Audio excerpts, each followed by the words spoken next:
Hi అందరికీ. ముందుగా మహిళలందరికీ మహిళా దినోత్సవ శుభాకాంక్షలు.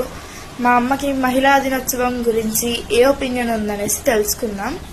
మా అమ్మకి తెలియకుండా సీక్రెట్గా తీస్తున్నాను అన్నమాట వీడియో. అమ్మా మహిళా దినోత్సవ శుభాకాంక్షలు.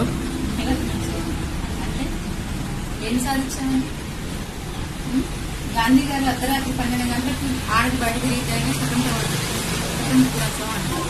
కానీ ఇప్పుడు ఉయ్యాల్లో ఉన్న పసిపిల్లల నుంచి వాటికి పోయే ముసలిదాని వరకు రక్షణ లేని స్టేజ్కి మనం వచ్చేసాం. అంటే మనం సాధించినట్టే. ఎంతో మంది ఎన్నో సాధించారు ఆడవాళ్ళు, నేను కాదనట్లేదు. కానీ ఇప్పటికీ భర్తల చేతులలో ఆడవాళ్ళు చనిపోతూనే ఉన్నారు. అన్నీ కనపడుతూనే ఉన్నాం, కానీ మగవారి నుంచి ఆడవాళ్ళని రక్షించుకోవడానికి ఏమీ కనిపెట్టలేదు. ఒక బిడ్డ స్కూల్కి కానీ కాలేజీకి కానీ వెళ్తే ఇంటికి వచ్చేంత వరకు తల్లి ఎంత భయపడుతుందో ఒక తల్లిగా నాకు తెలుసు.